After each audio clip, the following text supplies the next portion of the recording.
Yes. Hello, Louis. How are you? Good. Welcome to our first podcast in Ghent, of course. And I think it should be the first podcast that we record together. It should be an introduction to the listeners, what we do, who we are. So let's get started. Sure, Louis, yeah. who are you? Where are you from? And what do you do in life? Yeah, how did I get here? I'm Louis. I'm originally from West Flanders. Now I live in Ghent, but my career has taken me all across Europe. I've lived in Naples, Italy for a year, also in Austria.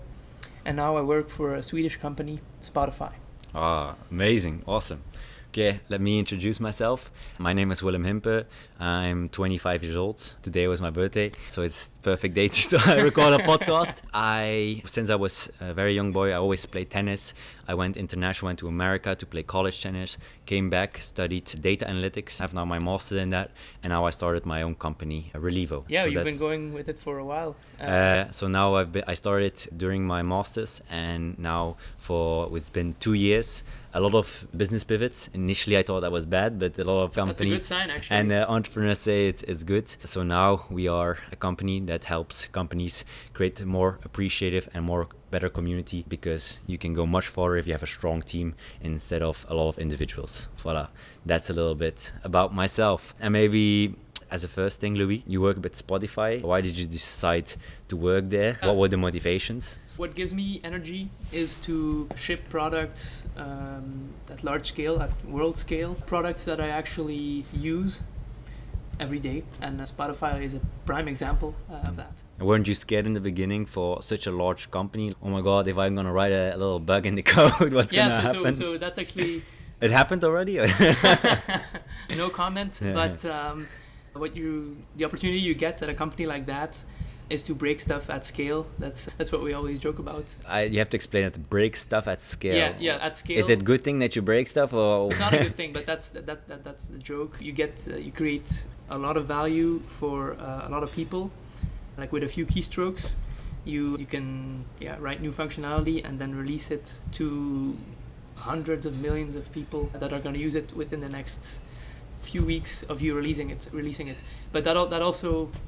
So you have practically like an instant feedback loop. You can code something to a massive audience and immediately know, will this work? Where a lot of startups and young companies, you can code something, but you have a very small audience and you're not 100% sure yet if this is really something very valuable, or you have to change it or not. Right. We test stuff all the time, and actually still the biggest testers are our employees. So through a process we call dog fooding. Dog fooding is really the name of the game in Silicon Valley. It comes from eating your own dog food, and that means that you use the product that you're working on in order to get feedback and of course get rid of bugs before you reach your... You send it out to the whole world. Yeah, that's right. Yeah, dog fooding means that every time a new feature is ready for testing, the whole company tests it in order to iron out bugs before they get... Okay, very nice. Breaking stuff at scale, which, that kind of theory applies a little bit to startups, not as much because you can't immediately have a massive audience, but what I feel like I had different pivots, and certain pivots was software where I didn't use it myself, and then you really go slowly, but when you use it yourself, it's instantly it's like obvious to yourself that it should be different and should be easier, because if you don't do that, then you have to wait. The feedback loop is a lot longer. You can never predict how users will use a piece of software or a product. They always use it in unexpected ways. They try to break it. They find workarounds, and that's actually the interesting part. At that startup phase, you really want to listen to your customer. That's the only thing you should do. And it's still, like you say, when you release it to the outside world, the employees only using it is still a little bit probably biased, but still very good insights come from immediately having the real people, everyone using it. Yeah, because you only usually, when you develop something, you only test what we call the happy path. That is, if everything was ideal, what would it look like? Top-down designing, but for the listeners, everything is not ideal in the world. Yeah. So, and then there's a process we call Lisa, Bart, and Homer testing. Okay, Lisa, Bart, and Homer testing. Lisa, she's like straight A student, does everything by the book. That's usually where the developer stops, or where a bad developer would stop. Okay. Is they don't think about edge cases, error states, and so they only do the Lisa test. Everything by the manual. by the book. If they press on that exact button and then go that one. And then the happy flow, everything goes well, no internet connectivity issues. And then there's Homer, who's your typical user, think ahead necessarily, won't do anything that bad, but is usually like not informed, lazy. But it is, most users, they have a lot of stuff going on in their lives. They have tons of apps on their phone. Yes. So your app doesn't get special treatment. And so Homer testing is really thinking about edge cases. What if they don't read the dialogue? What if they press the wrong button? Can they find their way back? And finally, Bart testing. Bart is mischievous. He wants to break it. So that's you will find any way to attack surfaces. So not only malicious intent, but also actually mostly malicious intent, like people trying to break the app, so security stuff like that, or like spamming the same button 20 times. Once you release it, can happen.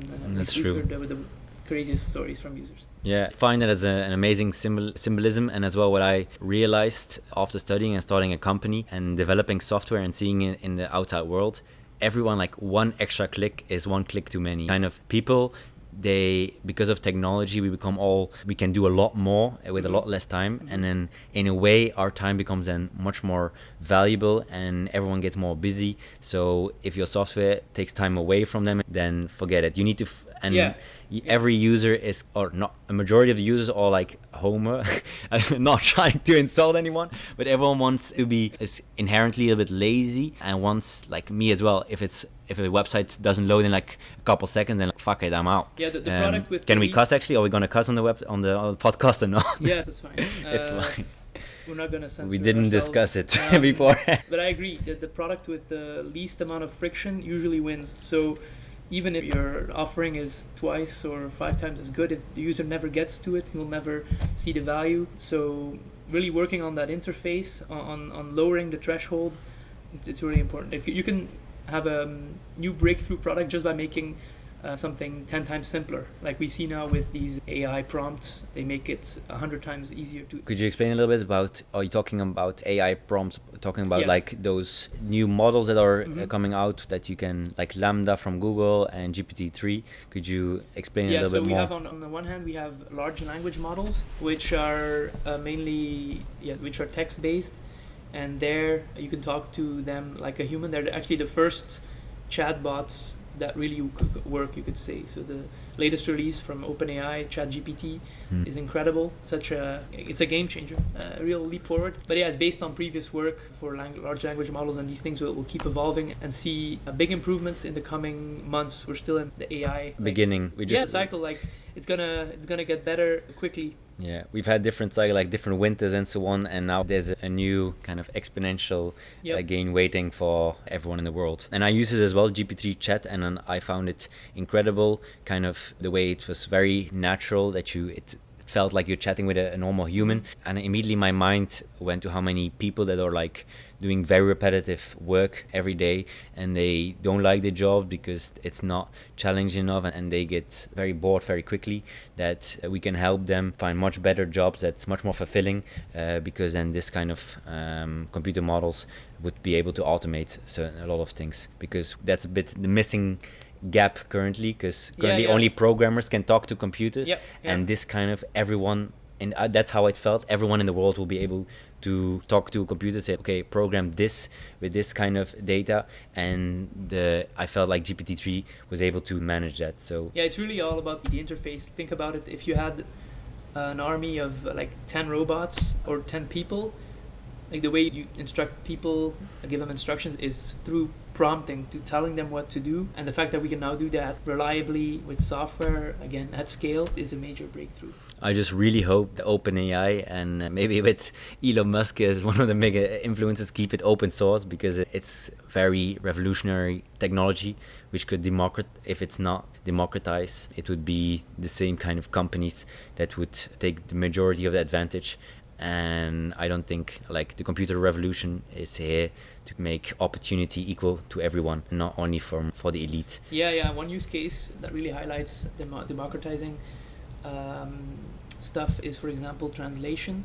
So imagine if this podcast or another podcast with English-speaking experts could be translated not only in like Italian or French in a different language, but also while keeping the voice of the hosts. the same. Yeah, there's still personality there. Suddenly you've tripled your audience, you've tripled your reach. It's, if I can intervene, it's what Mr. Beast is doing now, but he's not doing with his own voice. Yeah, but he's doing it manually. He's doing it the Mr. capital Beast way. is the biggest YouTuber today. He has a team of translators, and basically he dubs his own voice to reach audiences that don't speak English, or that prefer to consume his content in a different language. And large language models could automate that, so you no longer have to be an English speaker in order to listen along to the latest interview with an expert in the field that only speaks English. Yeah, it's a game changer, I think, for content creators, but as well for everyone in the world, because, for example, you can now listen to a Harvard computer science class while you're living in Ghana, for example. And younger audiences and older audiences, that's what we mean by democratizing, right? Yeah, correct. So that also makes the audience just more diverse, which is a good thing.